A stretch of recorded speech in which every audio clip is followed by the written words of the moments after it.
raise another question that came up in Ulster County a few weeks ago.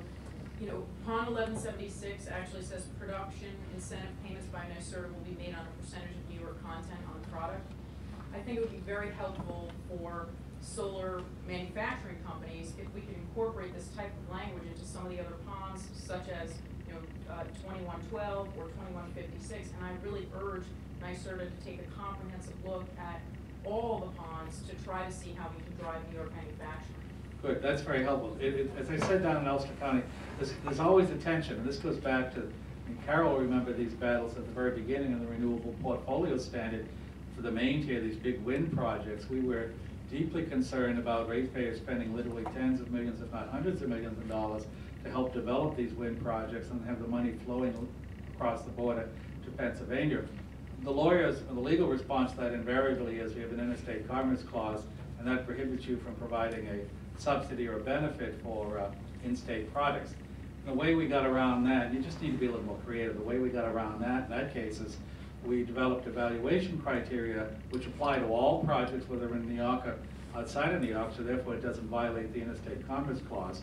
But 30% of the evaluation criteria is economic development benefits. And obviously if something's located in New York, 9 out of 10 times you're going to have a greater economic development benefit to that community than if it's located in another region or another state. And that mindset, I think, has some value with regard to some of the other technologies that you're talking about. So we'll look at it. But this specific pond, you have included in there language that that's the manufacturing incentive pond 11. Okay, that's for the manufacturing incentive, right? I mean, she's looking to have in our incentive programs to have a made in New York preference for installations. Right, and that you're saying you can't do. But we'll have to look at it. We'll have to look at it. Commerce, right? That'd be nice to have for sure. Yes. You mentioned that there's bipartisan support for the solar jobs bill. So what is the makeup of the opposition to the bill? Well, I think I wouldn't say it's opposition. I think that people are concerned about looking at what the cost analysis is, and I don't think it depends on utility by utility as to where they are on it. Some I think certainly are more supportive, and others I think would be very happy to see this thing tank. But I think probably this is a relatively new concept for New York. We just started working on it last year. In my experience, and I've been doing this a long time, it takes about 3 years to get any significant legislation passed unless there's an immediate crisis. So last year it was a brand new concept. This year we've taken some lessons learned from New Jersey, put some protections in there, like a price cap, looked at kind of what the ramp-up rate might be. So, you know, I would say in terms of lack of support, it's really people's questions about what the costs are. That's one of the reasons why NYSERDA is vetting the numbers and looking at it. So if I say it's, you know, the price of a cup of Starbucks at $4.68, is that really the case? Does anyone that's worked with economic analysis, you got to look at what the assumptions are, you've got to look at what the costs are, and costs of solar are coming down, and Tom can certainly speak to that. So the numbers we have from last year, there may even be less of an impact. I actually wanted to just quickly go back to the issue of New York State manufacturing. Generally, you know, the little buzz line is that manufacturing follows markets, not the other way around. And Frank is right, it's a slippery slope possibly with the interstate commerce issues. Ontario, some people may know, just enacted a feed-in tariff that has a local content requirement.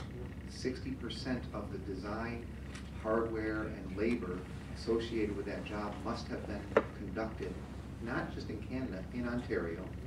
And there's a lot of concern internationally. The Germans are very upset about it.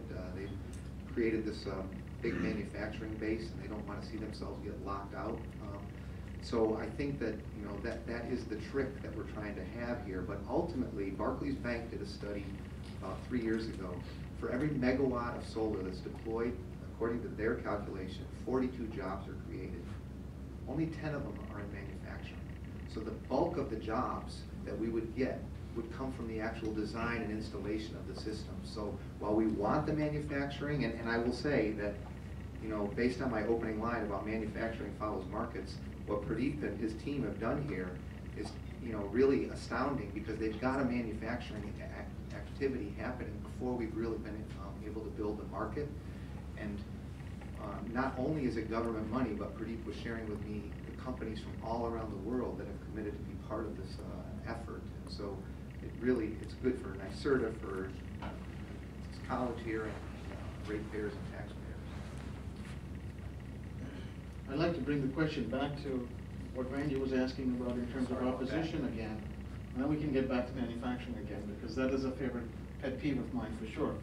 But when you talk about the opposition, isn't,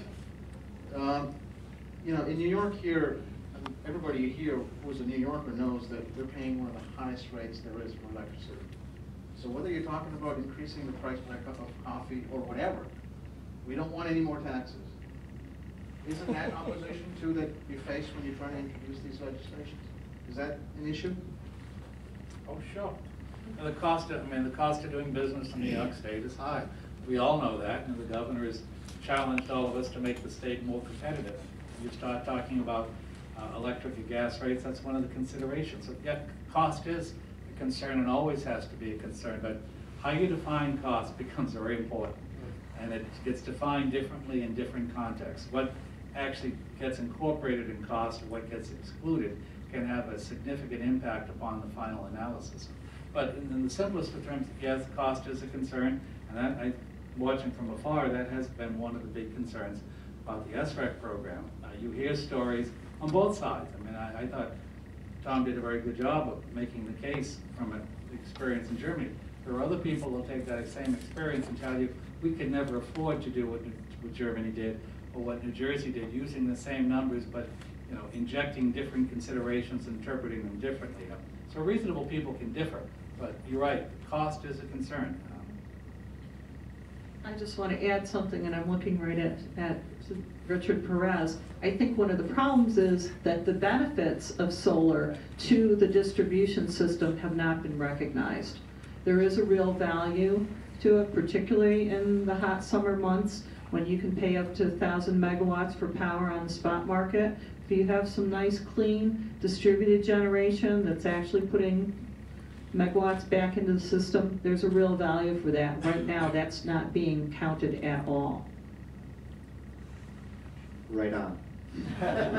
And actually, Richard, you've just completed this paper that's now available, I guess, on your website, which is the last slide, but I won't speak to it, but the key thing is that Richard and Tom Hoff from Clean Power Research have looked at New York State and find that the value can clearly be in excess of 40 cents per kilowatt hour. That's the value that the system is delivering to all other ratepayers and taxpayers in the state.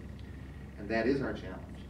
You know, I showed the German study that, you know, it's very difficult to figure out what the value is, because you've got multiple moving targets with that merit order effect that I was talking about. But in fact, it's looking like that we're not looking at this in the right way. That we're actually able to drive down costs as a result of having an aggressive, balanced renewable portfolio standard. This, I think, is an area where NYSERDA and the PSC can be looking at this as well and take the work that Richard has started and try to build that into our argument. Because, you know, come on, we need jobs. This is clearly the best way to get jobs quickly, and we need the market mechanism to make that possible. I agree that a lot of the benefits are never incorporated in the calculation when you evaluate not just solar, but other technologies as well. But this is just an interesting observation. I don't know where